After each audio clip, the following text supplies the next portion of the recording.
Hello everyone.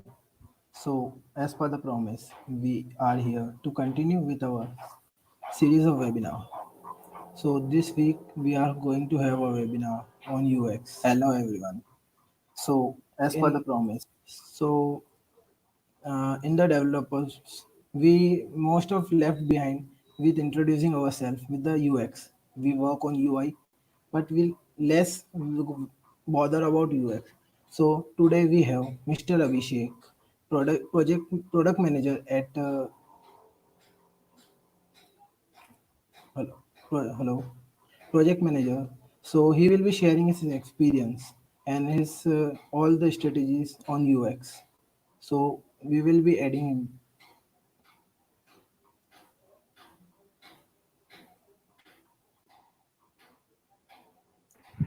Hi Hello Abhishek. everyone. Over to you. Hi. Hi, Aniruddha, can you hear me? Yeah, over to you. Awesome. So, hello everyone, and my name is Abhishek, and I'm here to share my journey, UX journey, as well as I'm going to give few of the pro tips and will answer few of your questions related to user experience and how you can get started with it. So, without wasting further time, let me just share my screen and please confirm if you can see my screen. I'm sharing my screen. I'll just momentarily switch here. Can you see my screen?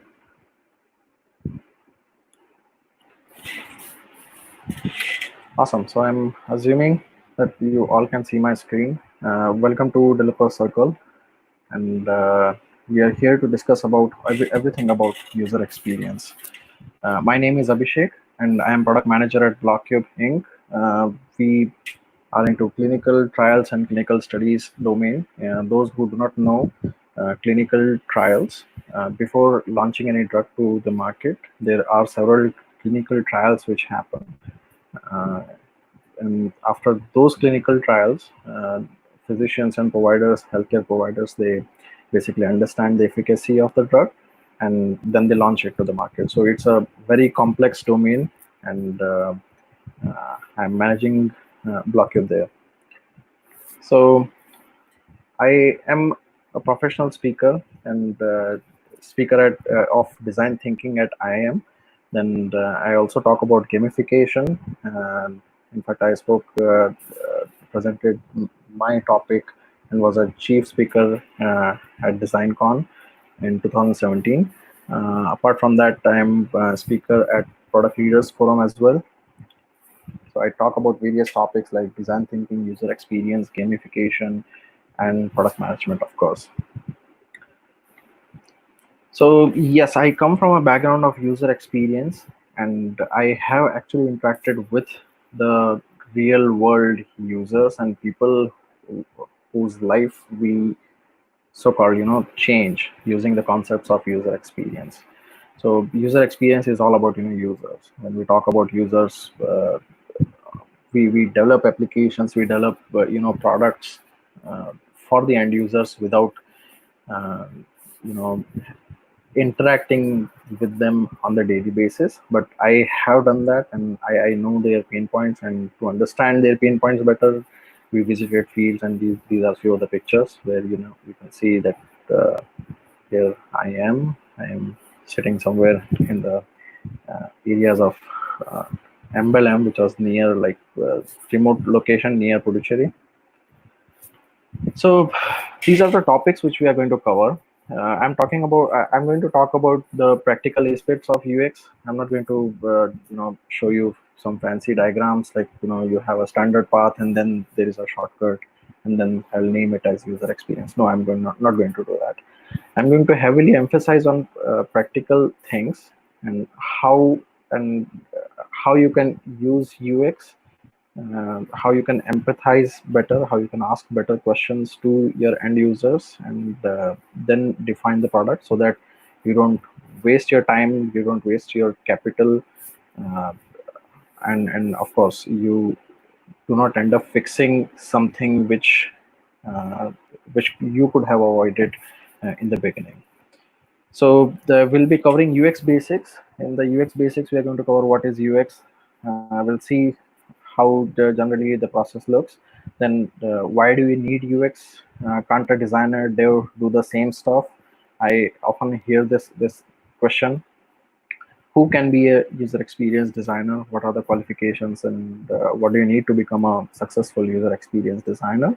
Then how UX transforms a product into a great product. So we all define products. We all create applications and websites and everything. So we are passionate about them. But how you can transform that single product into a very phenomenal or a great product. So we are going to uh, take example of, I'm going to demonstrate what I did in uh, Block Your Project using user experience and core concepts of user experience, how I transformed that project. Then common misconceptions and myths, uh, limited to few, but of course, if you have some inputs, maybe you can uh, type in there, and I will answer them, or I will just acknowledge that yes, that is a misconception or not a misconception. And then lastly, we are going to talk about how you can get started with the user experience.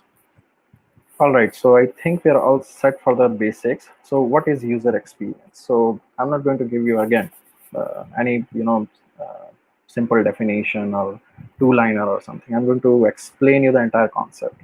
So what typically happens in the industry? Business has some requirements, and then they based upon their concepts and knowledge, they share it with the tech and designers. They tell them what to do, and then they produce something, and then the logistics and everything happens, and then the end user gets the product. Call it a mobile phone application or mobile phone or a t-shirt or a car. This is how the typical journey is. So businesses, then tech and designers, and then production houses and logistics, they develop and deliver something for someone, that is your end user, without actually considering them, without actually understanding their pain points. So this is the flow which is, you can say, before UX. And the second flow, uh, you can see that user is exactly in the center. Here you have on the left, you have business, then on the top you have technology, design, and then content. So everything you do for your users, you understand their pain points, you understand what actually they want, and how you can solve their problems, so that you create a better product and your traction is more. See, in the cutthroat competition like today, uh, you want to be at least one or two steps ahead of your competition. And to do that, you need to understand your users really well. And there is no just mere coincidence that Instagram or TikTok or for example Airbnb or Uber, they fared in the market. There's no coincidence. They heard their users, they designed and crafted their products according to their end users, and that's how they launched the product and got the traction. And that's how users spoke on their behalf. Users recommended their products. So in this new era, we are not actually following the linear approach. Everything is just like revolves around the user. And this is what we call user experience. So you might come across some fancy definitions where you have UX in center, and then technology, design, business, and then you have visual designs, IA, content, UI. Don't confuse yourself with this. Anything and everything you do in interest of improving user experience or efficiency or ease of use or performance is contributing towards a better user experience. So for example, if you define a site and that site is, let's say, not loading really well, you can improve it by certain mechanisms. You know that better than me. Maybe you move some JavaScripts to the footer section so that only the important things load first, and by the time user starts reading the content, you load all those stuffs and images in the background. So these are the practices which you generally do while defining some web applications. Similarly, there are some other concepts related to applications which you use and which you do as part of best practices, and that's how you improve the user experience and how a person interacts with the system, how smoothly they interact. You do that. So anything and everything you do to improve that, improve the experience. You are contributing towards the user experience. However, there is a systematic approach towards it, and we are going to soon learn that systematic approach, how you can systematically target that, how you can systematically achieve a better user experience. Few people knowingly unknowingly achieve it, but it's better to have a process when you do not know anything, right? You don't want to aimlessly roam around and call yourself like user experience designer. No, if you approach that systematically, because many people have invested their lives in understanding the user behaviors and patterns.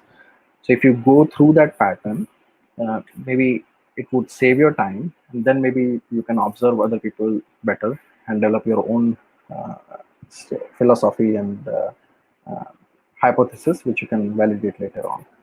So here you can see one thing is common on all these diagrams. You see either user experience in center or the user in center. You see. So the idea is whatever you do, if you keep your users in center, if you define craft product according to their to solve their pain points and based upon their feedbacks, you are improving the user experience. So there are certain layers of it, and only the UI part is visible. The 95% of the portion is the UI part. So you want to ensure that it's like super beautiful, aesthetically pleasing, and at the same time, very fluidic and smooth in nature.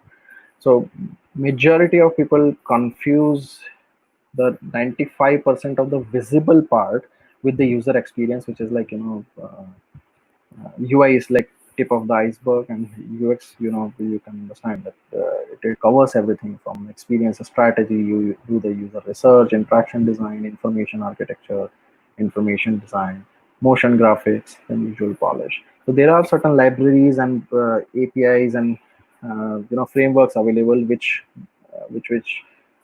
cover the first four layers of this, like visual polish, so that you don't have to fiddle with CSS, you don't have to fiddle with the colors and gradients and everything. All you have to do is just use that framework, and then you're done with the UI part. But they are not heavily focusing on the UX part of it, which is the problem. So while you are developing a product, you may feel that it looks professional, it looks very nice, neat, clean, but that might not deliver the right user experience, and that's where the problem is. So people just perceive that whatever they see is the user experience. No, it's just the tip of the iceberg. It's just the face of it. So now we'll talk about the process. Here you can see on the left side you have research, and it starts with the research and requirements, and then concept and design validation. It's kind of iterative process, so it goes on continuously. So you keep on improving your products based upon the users' feedback, and once you get the validation successful, it starts with the research. Who are we designing it for? You gather the information about the target persona. Uh, is that a layman, or the field worker, or a doctor, or maybe a patient? And what are we designing? So you need to be really pragmatic about the domain. You have to be really careful about that. So for example, I wouldn't recommend anyone using black color for healthcare domain. I wouldn't, because I don't know, it's not a pattern, and if that is defined, maybe it won't appear right or well on the screen. Uh, and on the other hand, healthcare industries, if you see, just type healthcare and healthcare companies, you will see blue color is heavily used.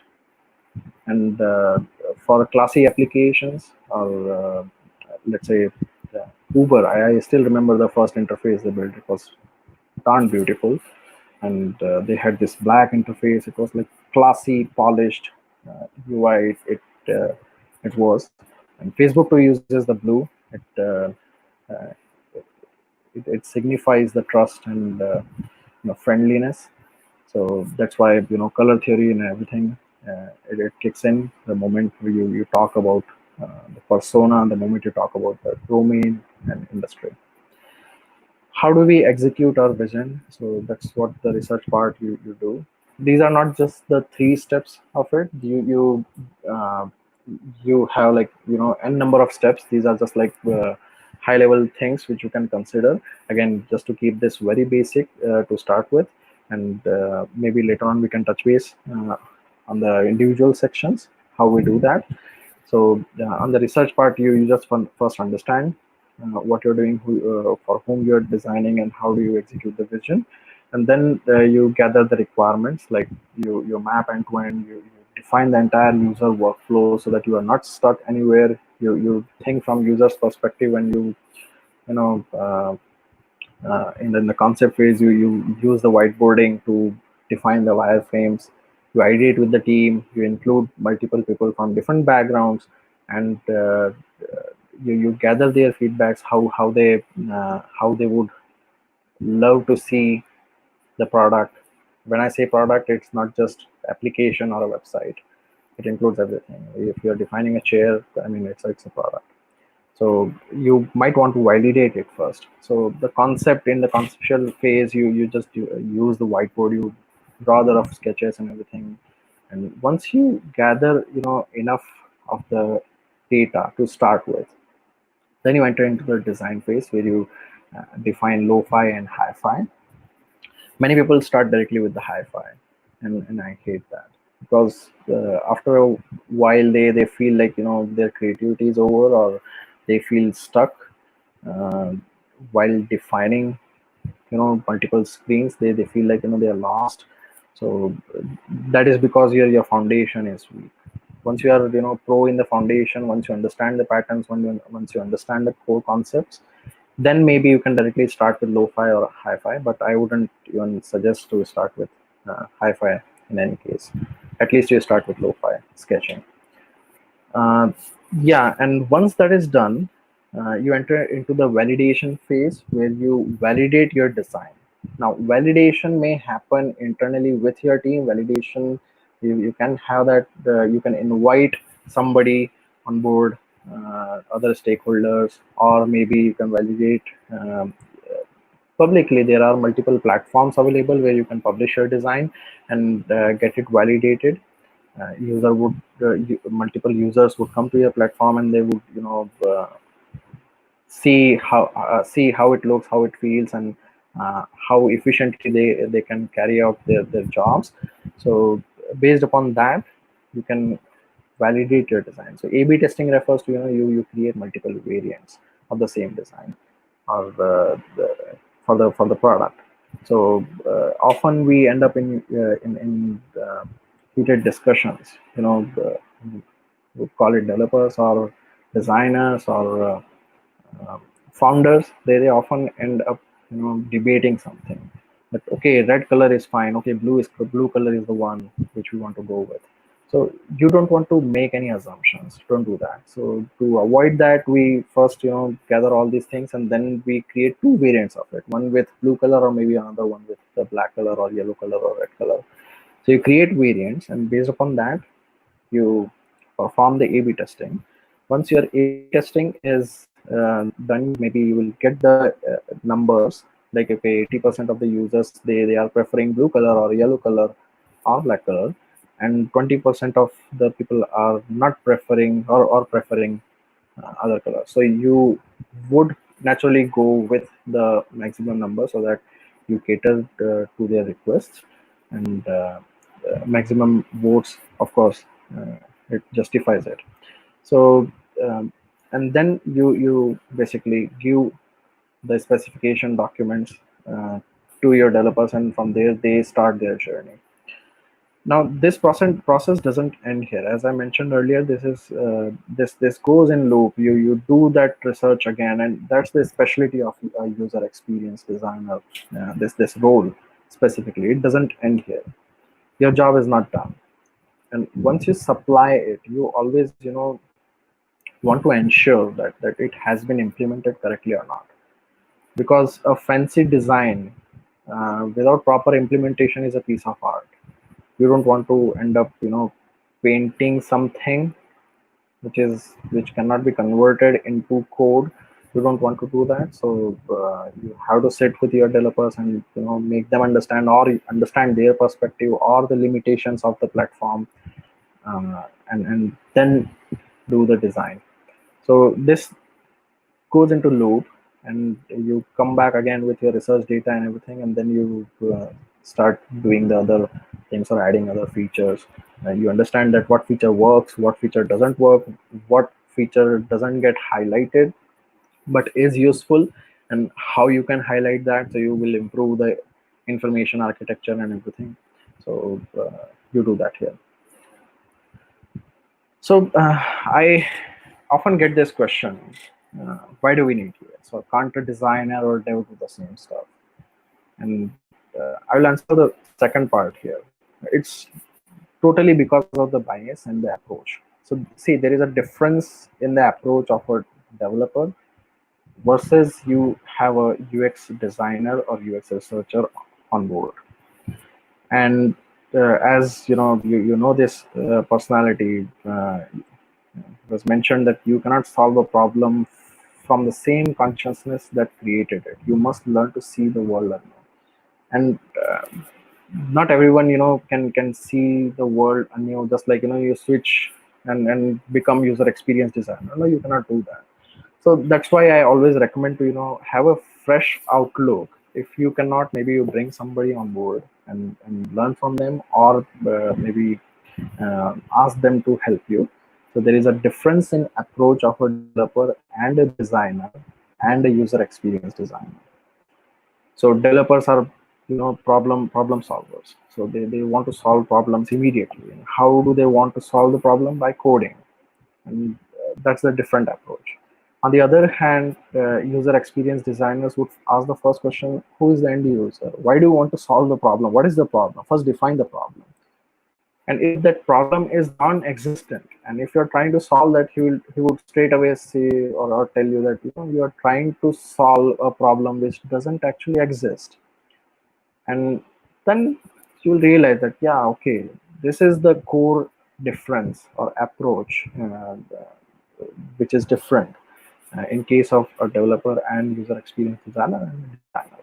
A designer would simply open the artboard and would say, okay, let me just go ahead and paint something. I'll just create this UI, and then we'll pass on to developer, and then he's going to continue the job.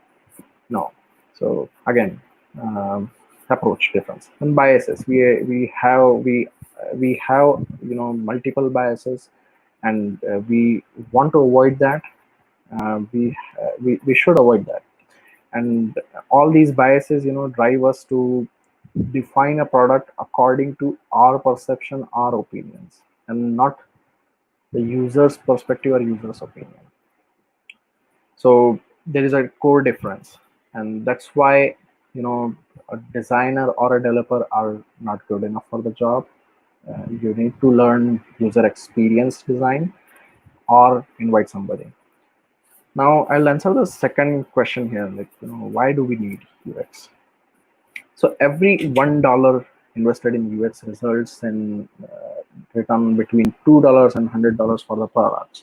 So you improve the user experience, users are going to come back. So these are the statistics, which are very very solid statistics. And any investment you make in user experience, in improving the process, in improving the experience, would come back in like tenfolds. So you invest somewhere, so ROI is going to get higher in whenever you invest in user experience. Then, as I mentioned earlier, that developers spend 50% of their time fixing issues which they could have avoided, or which weren't actually they weren't supposed to pick that at the first place. So because the end-to-end flow is not clear, or because of their approach, they cannot see the holistic view of the system, uh, and that's the difference. So that's why you need user experience. Then 88% of online consumers are less likely to return a site after a bad experience. You don't want to give them a bad experience, because whenever they come to your site via some advertisement or some referral, or if somebody suggests, like, go to that website and we'll do some magic for you. So if a user comes to your site and if they don't find the content relevant, if they don't find the what they are looking for, then they are going to abandon it. They're not going to never going to come back. And 100% because it's cool. User experience design, of course, it's cool. It's cool to have an application or product defined uh, absolutely for your users. It's very cool. So you'll understand it once you interact with your end users.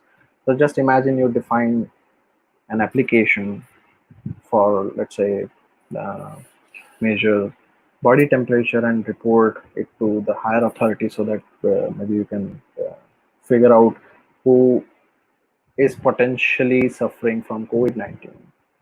Unless you test it, unless your users vouch for it, you're not going to feel that immense power or immense gratification. Like, okay, you have defined something which is being used by the end user, which is changing their lives, and which is helping them. So, and that is cool. So it's 100% cool. So that's why you need UX in your projects and your products. Then who can be a user experience designer? One who can empathize well, uh, one who can step in the user's shoes, and one who can uh, understand their pain, understand their pain points, and can solve that. So how will you solve a problem if you do not understand the problem really well? How will you do that?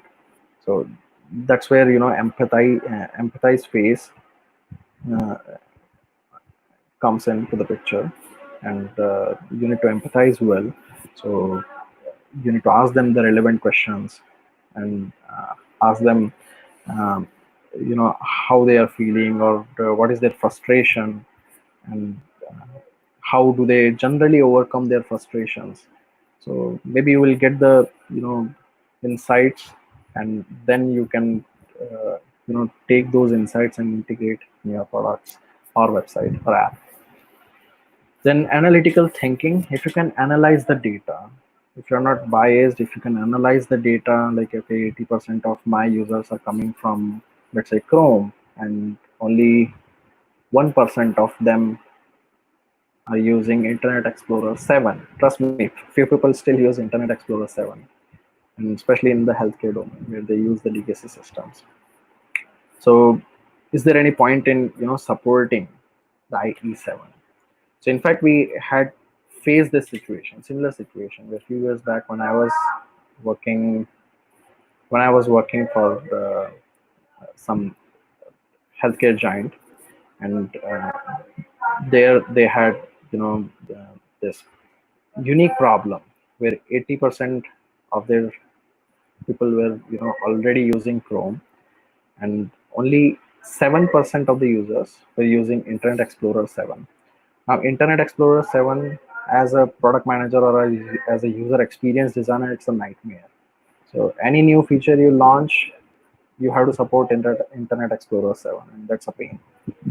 So we just straight away took the analytics and went to the stakeholders and told them, why do you support Internet Explorer 7? Why do you keep on asking us to support Internet Explorer 7? It's developers nightmare, as well as user experience guys are frustrated with it.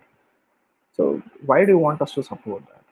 And there the stakeholders give one beautiful explanation. They said, although your statistics and analytics, they reveal that 80% of our users are like on Chrome, and only 7% of the users are on IE. The 7% of the IE users are the 80% of the revenue generators. That was like eye-opening insight. we were just abandoning those users. We were just,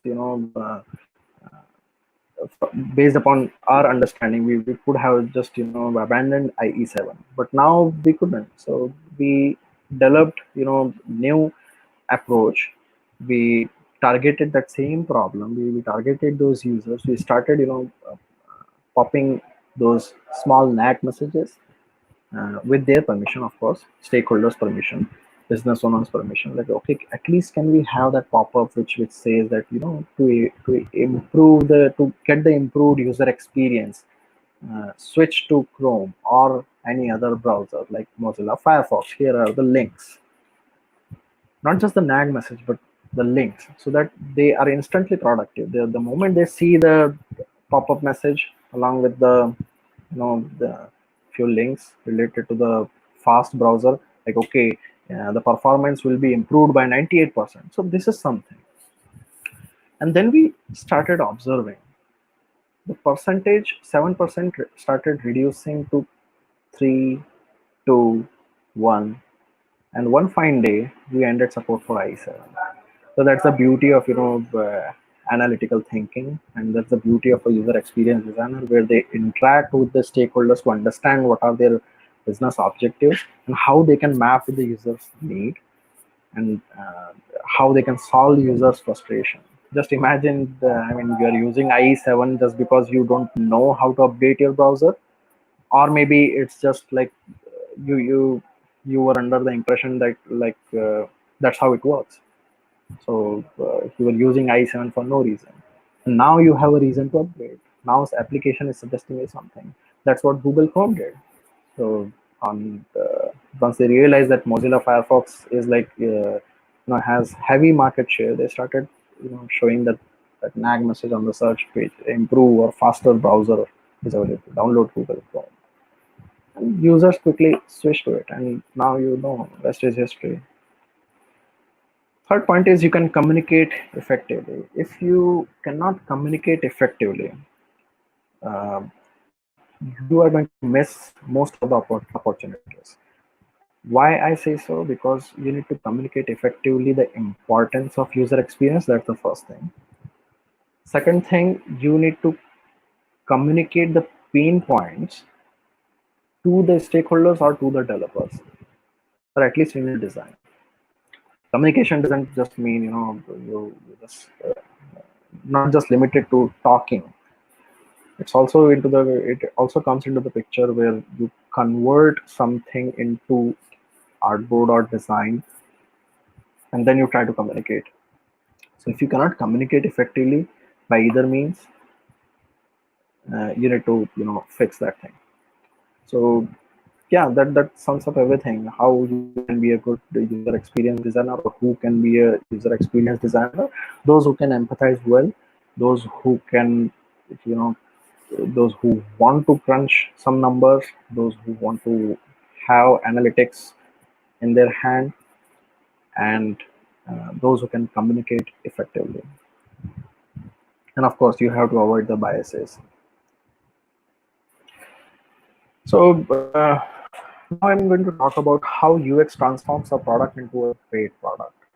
So I have talked about user experience design and other parts of it, but now I'm going to give you certain examples of my product.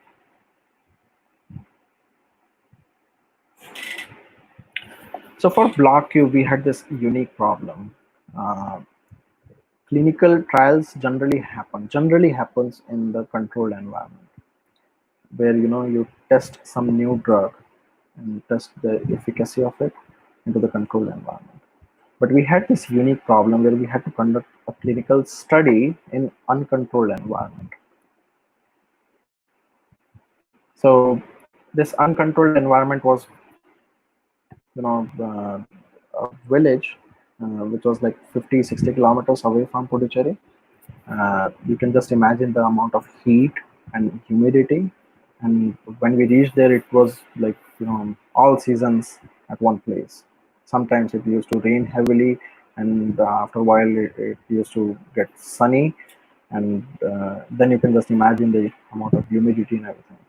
So we did our research, and we tried to understand what we're dealing with. So you can see lush green fields and at the same time patchy internet connectivity, and uh, mix of everything, huts, and then you have big houses. So we actually reached there. And we try to understand how they work, how the physicians actually work in the field, what are the field conditions. So you can here you can see emblem is the village I'm talking about. That's me, and that's the local community center. The community center is just like a small clinic where a junior doctor or their assistants, they would help poor people like people of emblem. So they they have their they reach out to these doctors and physicians for the healthcare, because that's the only way they get the medication, they get cured. That's their last hope. So that's how uh, they get the healthcare in the remote areas. So we visited these remote areas. We understood that how physicians actually work. They have to roam around actually to conduct clinical studies. They have to go from house to house to conduct this clinical study, which was related to diabetes, and to understand their behaviors and patterns and eating habits, and gather the information. At the same time, they would use pen and paper to calculate the scores based upon their health reports, and then they would suggest them to basically reduce some consumption, let's say alcohol or meat or red meat, or uh, add uh, maybe ragi, or reduce the consumption of rice. So these health tips or dietary tips they would give to these diabetics. And that was like you know uh, very very tough situation, because we were in some remote area with patchy connectivity, and we had to develop a solution for this so that they can conduct the study uh, while roaming around in the villages, and providing the tips, direct dietary tips. And if there is any adverse event, like if somebody has caught infection or something, they would just refer them to the Jaipur, which is in Pondicherry, which is big hospital, 60 kilometers away. But again, there should be some mechanism to just report to their authorities. And in general cases, they would simply collect the data, go back to their homes, and physician would then tally all the data. They would crunch the number, they would create the score sheet, and based upon the score sheet they would again travel back 60 kilometers, and then would identify the patient, and then they would recommend something, or if there is any adverse event they would then refer them to the hospital. So this was like heavy manual process. So we understood the requirements. That's my colleague Manish, and these are two doctors. She is Dr. Kavita, and in the middle you have Dr. Prem. So we understood their problem. We captured the information. We took their forms, the actual physical forms. We understood the scoring mechanisms, how you score, how you identify that patient is in a risk, or if they are like green, and how we can automate that, how we can show the scores upfront to a physician, so that they can recommend instantly. The moment a patient tells them like, okay, I have, let's say, headache, and at the same time I feel dizzy, and there are some other symptoms, and this physician would tuck tuck tuck check, and if these are the symptoms, and based upon the scoring mechanism, the application would automatically suggest, okay, here is the recommendation. And at the same time, if there is any adverse event, it would immediately report to the superiors, where they can prepare for the admission. That's how we understood the entire concept, and we designed that application. uh, which was, by the way, the iPad application. The solution is patented solution, and we enrolled almost like 150 patients in just 12 days. That was a huge, huge step, uh, because generally it takes around 6 months. 6 months, you just imagine the number. Generally it takes around 6 months to crunch this data, to perform the analysis, to create the reports, and then to go back to their patients. And by the time patient would die if you have this slow process. And when we introduced this process, physicians were actually happy because it reduced their cognitive load, and they can be productive elsewhere. They can be tension free about the scoring mechanisms and Excel sheets, and they don't have to fiddle with all those things. So with core concepts of user experience, we understood the pain points of physicians, which were our end users, and then the target persona, or maybe you can say the person who is not directly involved in the project, but their lives are at stake. We understood their pain points. We understood how they live, how they see healthcare or a doctor in their village. What is their value, and how do they generally approach? So, and why they approach? Why don't they just go to Jitma directly for serious events? So we understood that first of all, they are not financially sound, and traveling 60 kilometers just for a migraine, it's like terrible thing. So they won't do that, and transportation is of course an issue.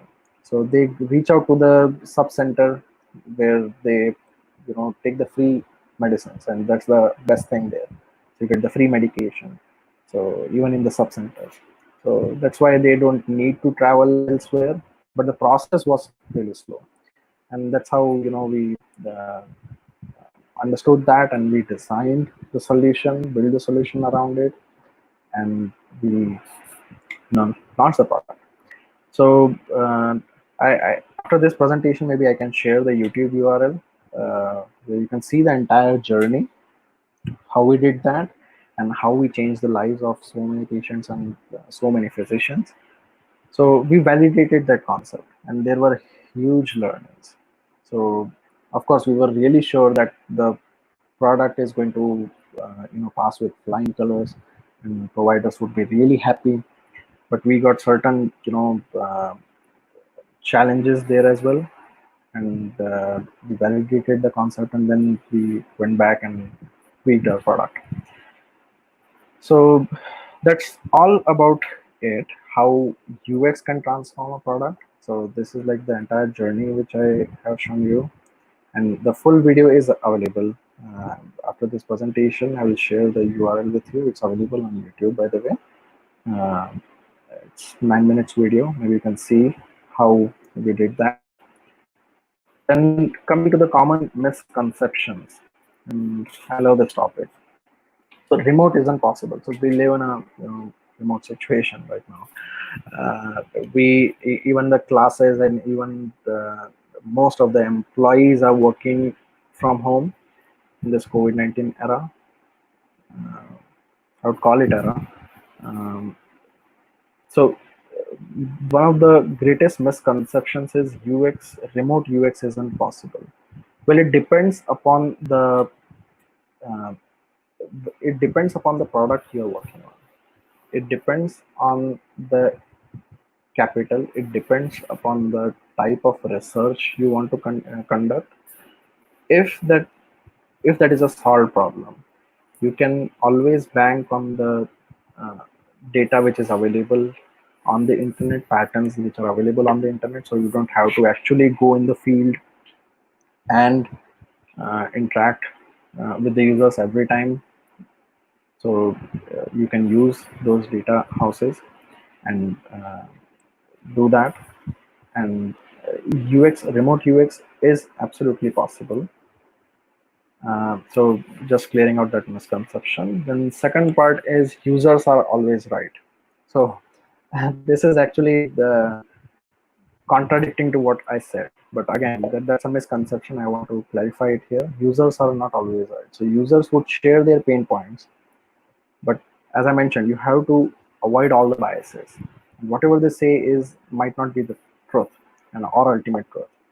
So you have to go even deeper. You have to really understand what frustration they have, and based upon that, maybe you can draw some conclusion. Just like Henry Ford said, like, if I would have asked my users what actually they want, they would say, like, horses. And what is the next thing you want? So they would say, like, faster horses. I don't remember the exact quote, but it was something like that, only faster horses. So same goes with first iPhone. So we used to have beautiful Nokia phones and BlackBerry phones, but nobody imagined the sophistication which you know uh, Apple brought in their first iPhone, uh, and that was something. So users are not always right. So you have to somewhere be innovative, think out of the box, at the same time ensure that you are uh, converging well in terms of development, in terms of uh, validation, and then you test your product, and then you see, like, okay, if users are liking it or not. Then UXDs are always right. So no. So this is uh, total misconception. UXDs are not always right. So just like everyone else, UXDs do have their own biases, and I have often met such UXDs who believe that they are, like, ninjas. Whatever they say is the ultimate truth, but that is not the case every time. And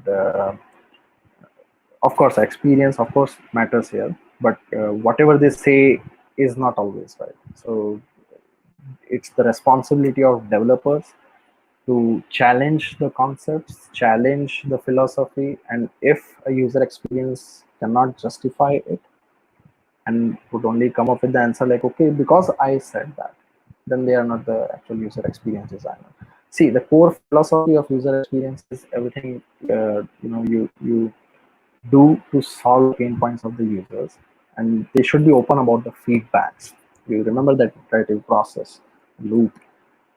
If they're not open for the feedbacks, if the user experience designers are not themselves open for the feedbacks, they are not the actual user experience designers. They are bluffing. So clearing out that misconception. Then fourth is UX and UX designers. UXD is expensive, so they are expensive. Um, yes, of course, there is a capital involved in the user experience, but the every dollar you invest, so you have already seen the statistics, every dollar you spend in the user experience, you get at least the two folds or 10 folds uh, as an outcome. So user experience, improving user experience, um, it takes time. When we talk about time, yes, of course, a little bit of capital is involved, but of course you can set a budget. You can set a budget aside, like, okay, I want to just do these activities in this limited budget. And of course there are ways to do that, and that is possible. So you can do that, and uh, those custom things are available. So just like, you don't want to write your own CSS, you just use Bootstrap or Material or any other framework. But if that is required, you do that. So the same goes with user experience and user experience design. So if you do not have the budget, maybe you can secure a small amount, and then you can instruct somebody to work on that in that limited budget. And once you see the benefit, from next time you can, of course, increase the budget because you see the value, and you see the ROI. So yeah. Then how to get started? So that is the very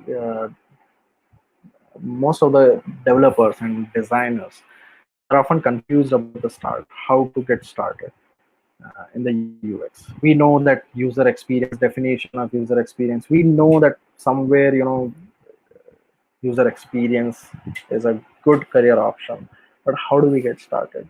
So you can get started by first by uh, reading more about it, you reading about the patterns, reading about the case studies, reading, you just start reading them, and you understand how people actually solve the problems, and based upon that you will develop a knack of solving pattern based problems, and then maybe you can offer a professional course, then you can offer a certification or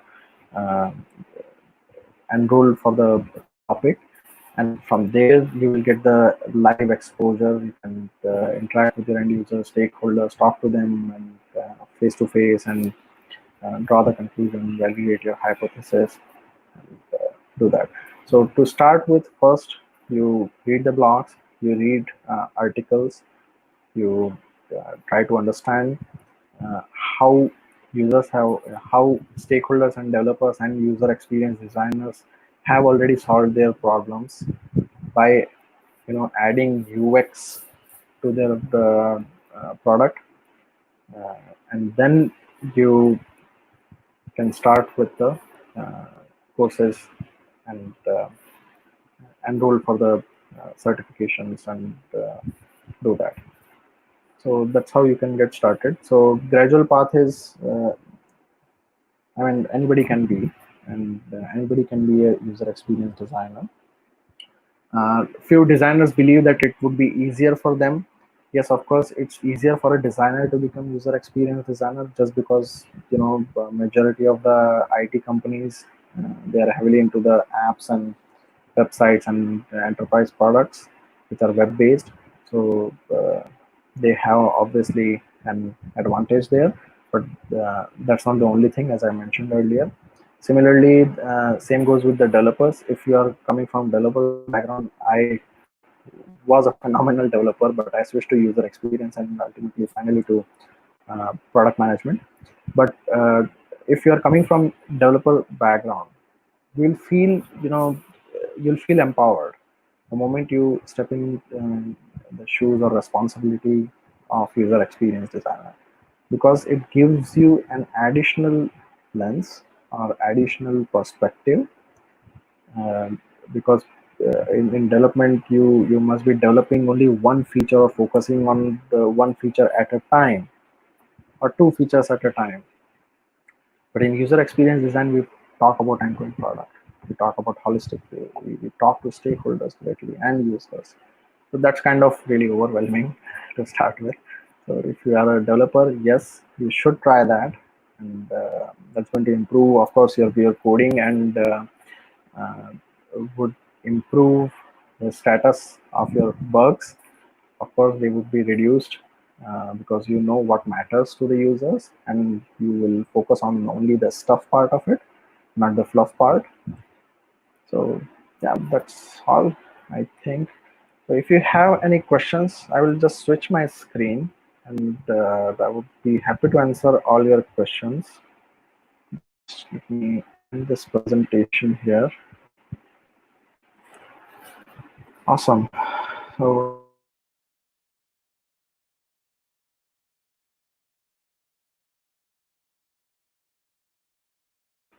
all right. So I'll, okay, so that's kind of overwhelming for me. I can see many messages here, but okay, so which application is best to develop an Android app, and what language is to use code? I'm very new to user experience. So by the way, the user experience guys, uh, do not make those choices. So maybe you need to include somebody who has a technical background there, because in user experience we generally focus on the users. We mostly focus on the users and their pain points. We do not focus on the tech stack.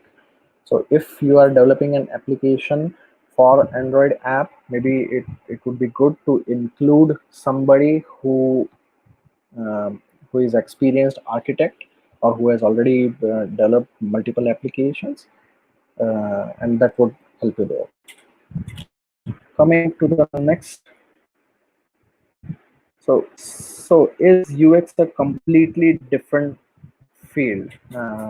Question by Aman. So is UX a completely different field? No, it's not. It was around. UX was always around us, and it's just that, it's it's a new buzzword for the community. UX, because now people are focusing heavily on the applications which are targeted for the users. It was around us all the time, and that sophistication, that you know, that deep level thinking and articles and blogs. Now you are going to find them readily available.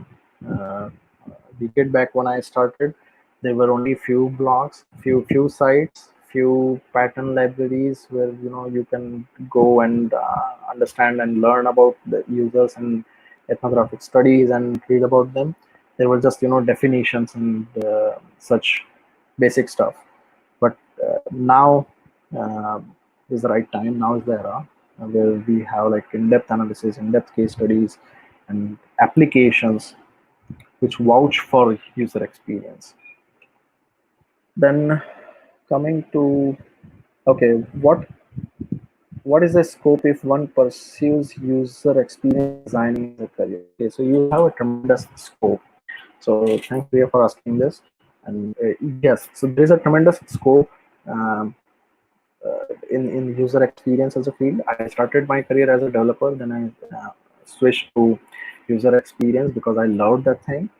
I loved how user experience guys would talk to stakeholders, would own the entire thing, and give us so brilliant insights that we thought that we had that figured out in our mind. In actual reality, we didn't. So if you pursue user experience as a career option, um, yes, of course, you can join any startup to gain further knowledge and to work on the product which you yourself can own. And startups are like they pay you really well for user experience, because of course user experience is a booming thing. And start learning, you start interacting with the end users, and then slowly you can migrate to the product management or the position which is near to CEO of the company, because you advise the developers, you advise other members of the team what to do and what not to do. Then coming to the, okay, which is the best place to find the design inspiration? All right, so Mahima, thanks for asking this question. Which is the best place to find the design inspiration? Design inspiration you can draw from nature. So if you start reading the blogs, you will understand that uh, the more you read, the more you get confused. Yes, that is a truth. So just understand that you have to take every recommendation, every blog, every article, just like a pinch of salt, and include that in your life. Don't just go there and read the entire article and try to mimic or mock that in your life. Don't do that. And because the writer might be affected with the bias, so you want to just enable your radar, enable your antenna, and then see from that those eyes whether they are affected with the bias, or if that is true, you might want to validate their data, validate their hypotheses. And so the inspiration you can draw from the nature, and observe people, observe their pattern, observe the behaviors, observe the applications which you use on day-to-day basis, observe how notification appears, how different applications are managed to get you on board successfully, how was the onboarding experience of different applications. So observe things around yourself, and you are the best judge for that, as well as uh, you are the best one to derive inspiration from. So you can do that. Blogs, of course, I can suggest you. Few of them are like Smashing Magazine. I started reading Smashing Magazine for US articles. Then, of course, Allen Group by Norman. Yes, you can go there and read about user experience and best practices and draw some inspiration. Dribble for design inspirations and what the other designers are doing, what interesting fields and design interactions they are doing. You can, of course, go there and take some inspiration. All right. So UX at remote means UX at remote. All right. So UX at remote. When I said remote UX as in your users are somewhere else. And when we say that we develop everything, we design everything according to around the users, around our users. And when you do not have access to those users, that's called remote UX. And that's what I said, that remote UX is possible, but you have to be really cautious about it. And where you are sitting like miles away from your actual users, and then too you're defining the user experience or defining an engaging product. All right. Okay, so how about this situation? We can get a job in UX because employers are laying off most of the positions. So although I did not understand the question, how about the situation where we can get a job in UX because somebody was fired, if I understood it correctly. But the situation where we can get a job in UX, yes, of course. UX, I mean, it wouldn't be nice to say that somebody was fired and you take their position. It's not nice. Uh, but uh, if somebody is inviting you or bringing you on board to bring value, that's the best thing. So that you can make their transform their product, transform their entire customer journey. You can do that. So that's the best thing to do. And since they see value in you, that's why they are bringing you on board. So if you get that opportunity, just uh, leverage that and do your best. All right. All right. Difference between UX designer and UX developer. By UX developer, do you mean a web or application developer? All right. So there is no formal term reserved as UX developer. Generally, those are like the application developers. It depends upon the stack. If you're on the web, you call it web or web application. If you're on application, you call them application developer. There is no formal term reserved as user experience developers. So few of few of the companies call their user experience designers as UX ninjas. That's not the like general term we use in the industry. But yeah, to answer your question, UX developer is like again ambiguous term. Uh, the one who develops based upon the specification documents, based upon the design and research documents provided by a user experience designer, you can call them UX developer. Is user experience only useful for IT sector? Can it be used in agriculture field? Interesting question. Um, yes, you can use that. As I mentioned earlier, it's not just limited to IT industry. It is everywhere. It is also applicable on the physical products, and you can define a solution. If your end users are from agriculture background or farmers or that sector, yes, of course, you can use the principles of user experience for defining better products for them.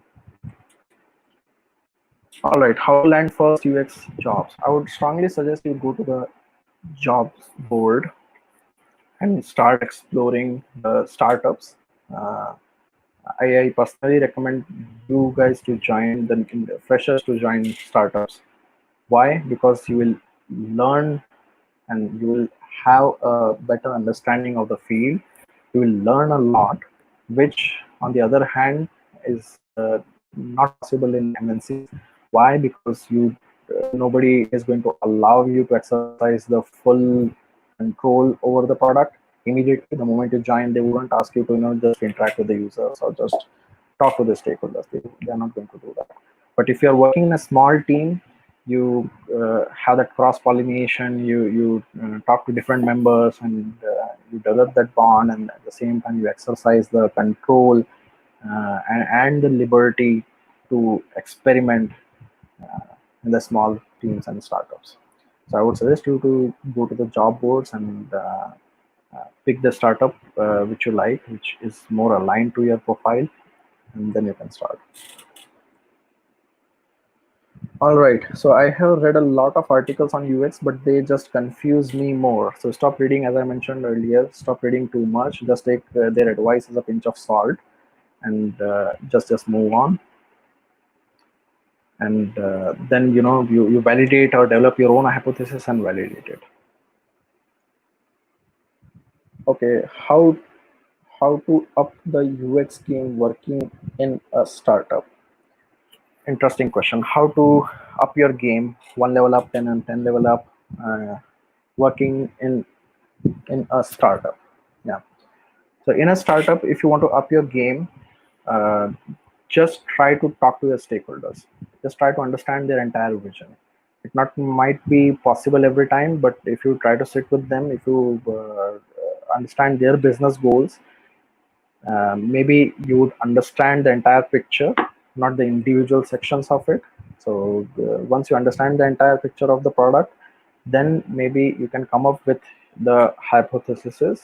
Then maybe you can come up with the KPIs. You can define your own KPIs, and then can include other developers, other stakeholders, and tell them like, you know what, these are the KPIs which are developed, which are designed by me, and I want to test it, and they will support you. So for example, your KPI can be, you want to improve the engagement, blog engagement. It's a simple KPI, right? So you want to improve the blog engagement by, let's say, 20%, right? So that's a small KPI. But if you tell your KPI, if you share this KPI with your uh, developers, they would ask you, they would implement it according to your requirement.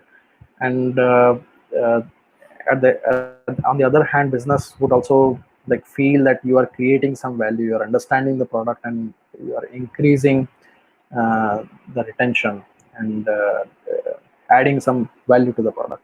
So that's how you can up your game, uh, by slowly getting included in those discussions. All right. uh,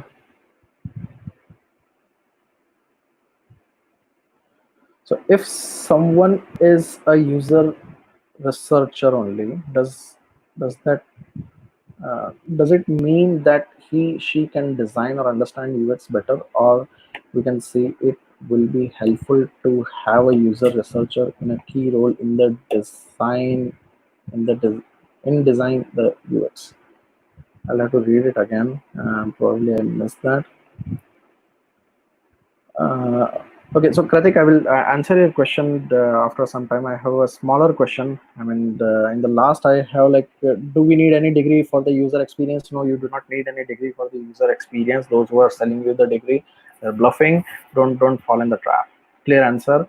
It's mostly based upon your experiences, your how you empathize well with the end users, how you analytically come to some conclusion, and how well you design. So a degree in UX is a kind of overkill. Instead, you offer a smaller course, and then you start experimenting with the products, join some startup, or maybe do some internships, and from there you can get to build your own portfolio. And once you build the portfolio, it speaks for itself. So degree is an overkill. All right, how much time is required to learn the user experience? Beautiful question. So they're still learning. So to gain the basic insights, you can have it under like 3-4 months. Uh, it would get you in a good shape, and from there your journey starts. So yeah, 3-4 months are good enough. Compelling, how to construct a compelling value proposition for what? I did not understand that question. Maybe Aisha, maybe you can type in more details what exact value proposition you're talking about, how compelling, you can create a compelling report for that. Maybe I can help you there, so please type in more details. And Pratik, but while Aisha is typing, I'll just answer your question. If someone is a user, okay, if someone is a user researcher only, does it mean that he or she can design or understand UX better? No. So few of the organizations, they bucket every role. For example, Deloitte Digital, they bucket all the roles. So user researcher department is different, and then design department is different. So because they have like huge projects and huge departments, big departments, so they have like individual buckets, and those individual buckets have different people working. So this does not mean that a user researcher can design better, and vice versa. So a UX designer or a plain designer uh, can be a good user researcher unless they perform that research. I'm not sure how they are going to justify that. But in companies, smaller companies and mid-sized companies, user researcher and user interface designer and user experience designer, they are clubbed into one role, and only one or two people, they just carry out all these things, unless you are working for the MNCs, as I mentioned earlier.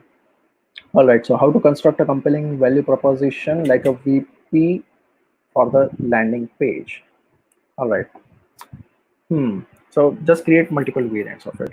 So wait a minute, let me just scroll down so that I can example. For a job recruiting website, what to include in the hero space that users want to sign up with our platforms. All right, so there are multiple design articles for that, and the patterns available. So for example, include call to action so that user can take actions at the appropriate time, and they should be instantly productive. So the moment they land on the website, they should be instantly productive.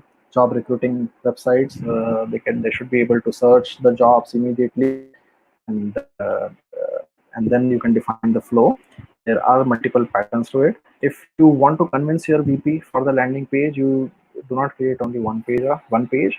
You create multiple options. You get that validated. You create one survey using maybe Google spreadsheet or any other survey tool like SurveyMonkey, and other A/B testing tools are always available.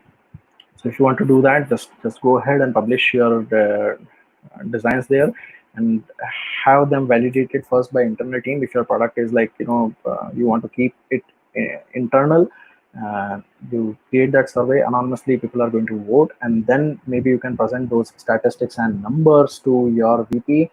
That you know 60% of the users in my internal survey have preferred this design or are preferring this layout because it's easy to find. And by using tools like Hotjar or by using tools like Hotjar, you can understand like okay where they are emphasizing or how they behave on the page, how much scroll depth is there. So you can always observe those things and can share the reports. So numbers, they speak for you, and they vouch for your design. I hope that answers your question. Where can I connect you to know more? All right, so you can connect me on LinkedIn. You can search Abhishek Joshi. Uh, Abhishek Joshi, and I'm product manager at BlockCube. So you can search, you can connect me over LinkedIn, and alternatively, you can send me email abhishekjoshi1810@gmail.com, or just feel free to you know uh, reach me out via channel which uh, Facebook Developer Circle has approved.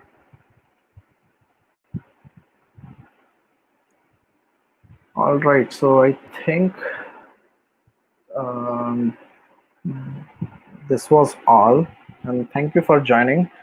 And it was great experience having you all here and answering your questions. Thanks, Abhishek, for joining us today. And Yeah. it was an amazing session, and I hope all the queries have been resolved. Thanks all guys for joining us. It was a very great session on UX, and this session introduced ourselves to the UX. We all bother of UI, but never think of UX. Mhm. So it creates a understanding on user experience point. So hope you guys to join us for the next webinar. And as per the promise, we will continue with upcoming webinars. So thanks for joining us. Awesome. Thanks. Thanks, Anirudh, and Thanks. thanks everyone for joining. Yeah. Bye.